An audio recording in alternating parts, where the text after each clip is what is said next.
Sempre achei que o silêncio fosse o som mais seguro do mundo. Depois que a casa ficou só minha, ele passou a me fazer companhia. Um tipo de presença que não exigia conversa, não reclamava, não chorava. Apenas existia. Mas há alguns meses, esse silêncio começou a se comportar de um jeito estranho, como se tivesse aprendido a falar. Moro sozinho, há 6 anos. Minha casa é pequena, térrea, com um corredor que liga a sala ao quarto dos fundos, o meu. E antes dele, há outro cômodo, de porta branca, que nunca mais abro. Digo às visitas que é um depósito, mas não é. Nunca foi. A verdade é que aquele quarto continua igual ao dia em que o deixei pela última vez. O problema começou numa madrugada qualquer, daquelas em que o tempo parece se arrastar. Eu estava deitado, insone, o teto iluminado apenas pelo brilho azulado da televisão. O relógio marcava 2h47 quando ouvi um som familiar vindo do quarto ao lado. Um estalo elétrico seguido por uma musiquinha curta. Por um instante, meu corpo congelou. Era o som de um brinquedo ligando. Demorei um tempo para processar. Na minha cabeça não fazia sentido.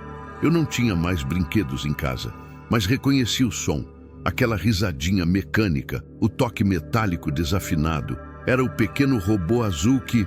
Não podia ser. Tentei racionalizar.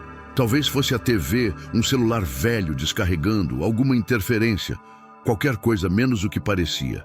Mas o som voltou. 3 notas agudas, seguidas de uma risadinha eletrônica.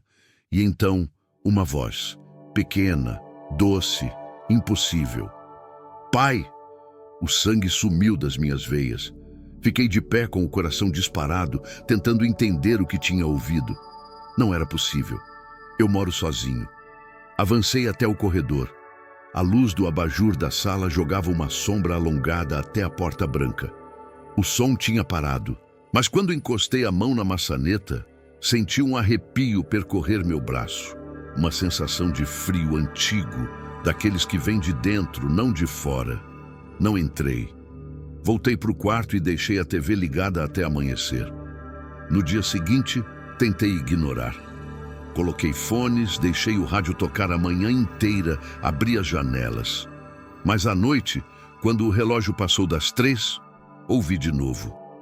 O mesmo som, o mesmo brinquedo e a mesma voz. Pai! Dessa vez mais demorada, mais nítida, como se tivesse se aproximado da porta.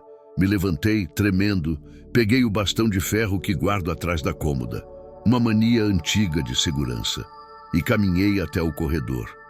Nada. O som cessou assim que dei o primeiro passo, mas no ar havia um cheiro doce, de plástico novo e poeira antiga. O tipo de cheiro que um quarto de criança guarda quando o tempo para de passar dentro dele. Coloquei a orelha na porta. Silêncio. Nenhum ruído, nem respiração, nem vento. Mas o silêncio parecia vivo, como se alguém do outro lado estivesse se esforçando para não fazer barulho. Quem está aí? Minha voz saiu rouca. Nenhuma resposta. Só o eco dela voltando, distorcido. Apertei o bastão com mais força. Pensei em abrir a porta, mas o medo era físico, um nó preso no estômago. A maçaneta parecia fria demais e por um segundo jurei ver o metal se mover. Um leve giro, como se alguém o girasse do outro lado. Soltei o bastão, dei um passo para trás e o som voltou. Um estalo elétrico, risadinha metálica, 3 notas agudas. Corri para o quarto e travei a porta. Não dormi. Fiquei ali, deitado, ouvindo os minutos arranharem o relógio. O som parou só quando o primeiro raio de sol atravessou a cortina. E então percebi, o robô azul, aquele brinquedo que eu jurava ter guardado no sótão, agora estava no chão, perto da porta do meu quarto. Nos dias seguintes, tentei fingir que nada estava acontecendo. Saí de casa cedo, voltei tarde, evitei olhar para aquela porta branca. Mas quanto mais eu evitava, mais o som parecia querer ser ouvido. Às vezes eu chegava do trabalho e encontrava marcas de pés pequenos no pó do corredor. Outras vezes, a porta parecia entreaberta, mesmo eu jurando tê-la trancado. Pensei em chamar alguém, um vizinho, talvez um amigo, mas o que eu diria? Ei, dá uma olhada no quarto que eu não abro há anos porque acho que o brinquedo do meu filho está rindo sozinho. Eles só veriam um homem cansado, morando sozinho numa casa grande demais para o próprio silêncio. Então, eu continuei fingindo. Até o dia em que encontrei algo impossível. Era uma sexta-feira. Eu tinha deixado o rádio ligado na cozinha e fui buscar café. Quando voltei, percebi que havia um desenho em cima da mesa. Um papel rasgado com traços infantis, um sol, uma casa, 2 bonecos de mãos dadas. Um deles, maior, com barba. O outro, pequeno, de camiseta azul. E no canto, com letras tremidas, "Pra VC Pai". Senti as pernas fraquejarem. O papel estava amarelado, mas a tinta era fresca. Eu lembrava daquele desenho. Ele ficava colado na porta do quarto branco. Mas como? Corri até lá. A porta estava aberta. O ar lá dentro era diferente. Frio, seco, parado. Os brinquedos ainda estavam nos mesmos lugares. O ursinho na prateleira, o carrinho vermelho no chão, o abajur infantil na mesinha. Tudo como antes. Mas sobre a cama havia algo novo. Uma pequena caixa de som, daquelas que tocam melodias suaves quando se abre a tampa. Só que a tampa estava aberta e tocava sozinha. A música era lenta, repetitiva, um refrão de ninar que eu conhecia demais. E junto dela, entre um acorde e outro, uma voz baixa, quase sussurrada. "Pai, eu tô com frio." Meu corpo inteiro travou. A voz vinha de dentro da caixa. Desliguei, mas o som continuou. Tampei os ouvidos, fechei os olhos, comecei a gritar, mas a voz ainda atravessava tudo, como se nascesse dentro da minha cabeça. Corri para fora do quarto, bati a porta e caí no chão. Fiquei ali por horas, imóvel, tentando entender o que era real e o que não era mais. Desde então, o som se repete todas as noites. Às vezes é o brinquedo, às vezes é a música da caixa, às vezes é só a voz, me chamando, pedindo, rindo. Os vizinhos dizem que eu devia me mudar. Mas como se muda de uma lembrança? De um quarto que parece respirar com o mesmo ar que um dia foi felicidade? Ultimamente, comecei a perceber outra coisa. Quando passo diante do espelho da sala, vejo algo pequeno refletido atrás de mim.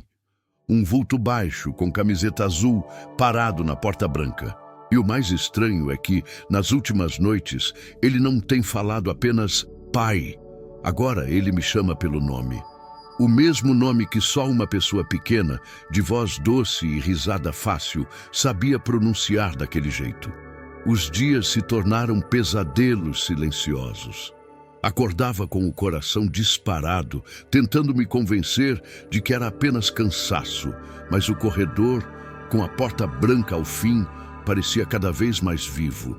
Às vezes, quando caminhava para a cozinha, parecia ouvir passos leves correndo atrás de mim, mas ao olhar para trás, não havia nada além das sombras que dançavam com a luz da manhã. O quarto permanecia fechado, mas o som persistia. À noite, o carrinho vermelho estalava, a caixa de música tocava sozinha e a voz continuava chamando. "Pai, vem brincar comigo." Não conseguia mais dormir. Sentia que estava sendo observado, não apenas pelo vulto da porta, mas por algo mais antigo, mais profundo. Era o peso do que se perdeu, condensado no ar, tentando se fazer ouvir. Decidi enfrentar a porta. Uma madrugada, após ouvir a voz novamente, agarrei o bastão de ferro e caminhei devagar pelo corredor. Meu corpo tremia, mas cada passo parecia decidido por uma força invisível. Quando coloquei a mão na maçaneta, senti o frio intenso percorrer meu braço. Não era apenas frio, era presença. Era como se o quarto estivesse vivo, respirando, me esperando. Entrei. O quarto estava como sempre. Brinquedos alinhados, cama arrumada, ursinho no mesmo lugar. Mas algo tinha mudado. Havia uma vibração sutil no ar, um murmúrio quase imperceptível, como se a própria madeira do chão estivesse sussurrando meu nome. O carrinho vermelho se moveu sozinho, deslizando alguns centímetros. O ursinho piscou os olhos. E então, a caixa de música tocou sozinha, mais alta do que antes. A voz voltou, agora mais próxima, mais clara. Pai, estou com medo. Meu corpo gelou. Eu sabia com certeza, que o som vinha de algo que não existia mais. Mas o quarto continuava igual, perfeito e intacto. Fiquei ali, imóvel, encarando a caixa de música, e percebi outra coisa. O quarto parecia mudar quando eu não olhava diretamente. A mesinha do abajur se movia um pouco. A sombra da cama se alongava mais do que deveria. Era como se estivesse respirando junto comigo. Como se estivesse vivo, lembrando, sentindo, esperando. Comecei a notar detalhes que não lembrava do meu filho. Uma camisa azul jogada no chão, um lápis quebrado na prateleira, um desenho colado na parede com os dizeres: "Para você, pai". A escrita era familiar, mas o papel estava gasto, amarelado pelo tempo. Eu não lembrava de tê-lo visto ali, e isso me deixou mais perturbado ainda. Desde aquele dia, comecei a ouvir coisas novas. Sussurros que não vinham apenas da caixa de música, mas de todos os cantos do quarto. Pequenos passos correndo, risadas baixas, murmúrios que se entrelaçavam com o vento que não soprava. Eu tentava fechar os ouvidos, mas a voz do meu filho penetrava minha mente. Uma noite, sentei na beira da cama. O quarto estava escuro, iluminado apenas pela lua que entrava pela janela. Senti um toque na minha mão. Olhei, mas não havia nada.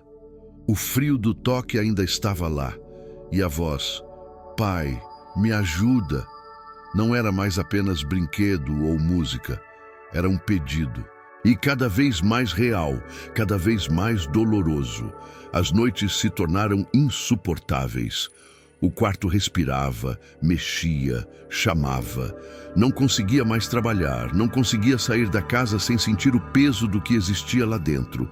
As visitas cessaram, o telefone não tocava mais, e eu vivia isolado com o som que não parava. Tentei procurar explicações racionais. Fui a psiquiatras, psicólogos, até médiuns que garantiam que poderiam acalmar espíritos. Nada funcionou. O quarto permanecia exatamente igual, e o som nunca cessava.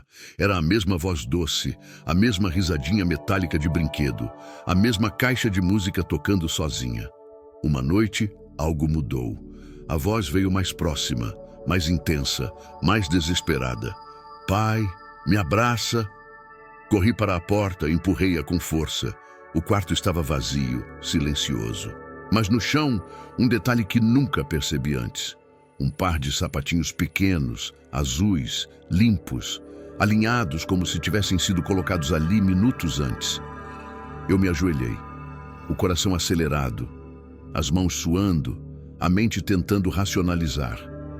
Então, olhei para a parede. O desenho do meu filho estava lá, colado na parede.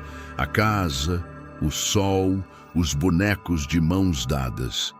E no canto, algo novo. Uma pequena frase escrita com o traço que reconheci imediatamente. "Eu nunca fui embora". Foi quando a memória me atingiu. Tudo, todos os brinquedos, todas as risadas, todos os passos. O quarto era do meu filho que eu perdi anos atrás. Ele morreu naquela mesma cama, naquele mesmo chão, e eu tentei esquecer. O som, os brinquedos, a voz, tudo era ele. E ele ainda me chamava. Não havia mais explicação racional. Não havia medo que resolvesse. Só havia dor, infinita, pura, dilacerante. O quarto respirava com a minha dor, e ele estava lá, pedindo por aquilo que jamais poderia voltar. Fiquei ajoelhado, lágrimas escorrendo, encarando o vazio que nunca estivera realmente vazio. O carrinho se moveu sozinho uma última vez. O ursinho piscou os olhos. A caixa de música tocou seu último acorde. E eu entendi que não havia como fugir. O quarto não precisava de mim. Era o refúgio dele. O lar que eu não poderia mais tocar, mas que ainda existia. O silêncio finalmente veio. Não o silêncio seguro que eu conhecia, mas um silêncio pesado, carregado de lembrança, de presença, e uma sensação de que ele ainda estava ali, me observando, não com medo, não com raiva, mas com a necessidade simples e pura de ser lembrado. O trauma, a perda, a culpa, todos se condensavam naquele espaço. E eu percebi, finalmente, que não havia porta para trancar, nem distância para criar. O quarto do meu filho não é só físico, é memória, é ausência, é amor que não morreu. E ele continuaria me chamando, noite após noite, até que eu pudesse aceitar o que nunca pude mudar. Depois daquela noite em que finalmente reconheci a verdade, que o quarto era do meu filho, que ele não estava mais entre nós, pensei que algo mudaria, que o som cessaria, que o peso do ar se tornaria suportável. Mas o que mudou foi outra coisa. A presença dele ficou mais intensa, não mais súbita ou assustadora, mas constante, quase sutil, infiltrando-se no ritmo da casa. Durante o dia, eu podia ignorar. O trabalho, a rua, o café na esquina, tudo distraía. Mas quando a noite caía e as sombras se alongavam pelo corredor, os sons retornavam. Primeiro, suaves, depois, insistentes. O carrinho vermelho estalava quando ninguém o tocava. O ursinho parecia girar os olhos, como se seguisse cada movimento meu. A caixa de música tocava sozinha, seu ritmo lento, compassado, como se medisse o meu desespero. E a voz dele, sempre a voz dele. Pai, por que você não vem brincar? Não era mais apenas chamada, era um lembrete, um fio que me puxava para o quarto, para a memória, para o vazio que eu tentei preencher com anos de silêncio. Uma noite, me sentei no corredor com as costas encostadas na parede. Olhei para a porta branca e percebi algo que antes não notara. A luz que entrava pela janela do quarto fazia pequenas reflexões no chão. Fragmentos de brinquedos, pedaços de madeira e plástico que se mexiam sozinhos, como se dançassem no escuro. E no canto da visão periférica, vi algo que me fez prender a respiração. Uma sombra baixa, pequena, com a silhueta de um menino parada atrás da porta. Não gritei, não me movi, apenas fiquei ali, observando. O menino se moveu devagar, quase flutuando. Os brinquedos ao redor também, não mais pelo chão, mas pelo ar, como se o quarto tivesse se tornado líquido e tudo nele obedecesse às ordens da presença dele. E então, com uma voz suave, quase um sussurro, Pai, você lembra de mim? A pergunta quebrou todas as defesas que eu tinha construído nos últimos anos. Sim, eu lembrava. Lembrava de cada riso, cada abraço, cada noite em que adormecia ouvindo sua respiração tranquila. Mas também lembrava da dor, da perda, do vazio que consumiu a casa depois que ele partiu. Fui até o quarto. A cada passo sentia o ar mais pesado, como se estivesse caminhando por um líquido denso, frio e invisível. Quando entrei, percebi que os brinquedos haviam se movido para formar um caminho, desde a porta até a cama. Cada um deles parecia me guiar, me convidar, me lembrar. No chão, os sapatinhos azuis, alinhados como sempre. O desenho na parede, iluminado pela luz da lua, parecia me chamar. E a caixa de música tocava novamente. O menino estava lá, não como eu lembrava, não como o corpo físico que partiu, mas como essência, como memória viva, tomando forma. Seus olhos me observavam com uma profundidade que ultrapassava qualquer explicação, e ele estendeu a mão. Eu hesitei. Havia medo, havia dor, havia culpa, mas havia amor. Um amor que não havia desaparecido com a morte. Tentei falar, mas a voz falhou. Então ele falou novamente, dessa vez com mais força. Pai, me escuta. E eu escutei. Cada palavra, cada sussurro, cada fragmento daquilo que eu tinha perdido. O quarto inteiro parecia respirar conosco. Os brinquedos, a cama, a luz da lua, tudo estava vivo, pulsando, atento. E então percebi que não precisava mais fugir. Não precisava mais negar. Ele não estava tentando me assustar. Ele estava tentando ser lembrado. Durante horas fiquei ali, sentado no chão, observando-o. Falamos, rimos e até choramos. O quarto não era apenas espaço físico, era memória, era amor, era dor condensada, aguardando ser sentida, aguardando ser aceita. Os dias seguintes não foram fáceis. O quarto não se tornou silencioso. O som, a caixa de música, a risadinha, os brinquedos mexendo-se sozinhos, tudo continuou. Mas não mais como ameaça. Agora, cada som era lembrança, cada movimento era memória, cada voz era presença. Percebi que não precisava mais lutar contra o que aconteceu, não precisava negar. O quarto era dele, sempre foi, e agora eu podia aceitá-lo sem dor constante. Não era o fim, mas também não era abandono. Comecei a passar mais tempo no corredor, perto da porta, às vezes sentado no chão, observando os brinquedos se mexerem sozinhos, ouvindo sua voz chamar. Ele ria, brincava, às vezes parecia fazer perguntas sobre o dia, sobre a vida, como se estivesse tentando compreender o que aconteceu comigo desde que ele partiu. Uma noite, sentei-me na cama e olhei para a caixa de música. Ela começou a tocar sozinha, mas desta vez, cada nota parecia cuidadosamente ajustada.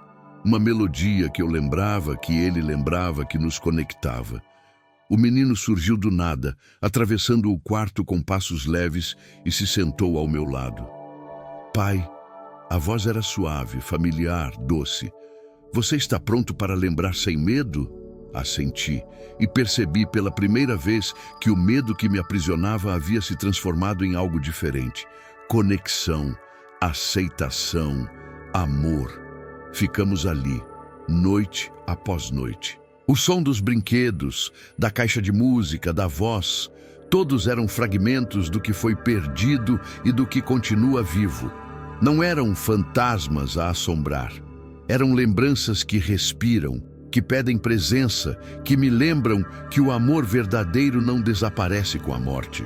Os vizinhos continuam a achar a casa estranha. Dizem que a luz do corredor às vezes se apaga sozinha ou que sons de brinquedos ecoam durante a noite.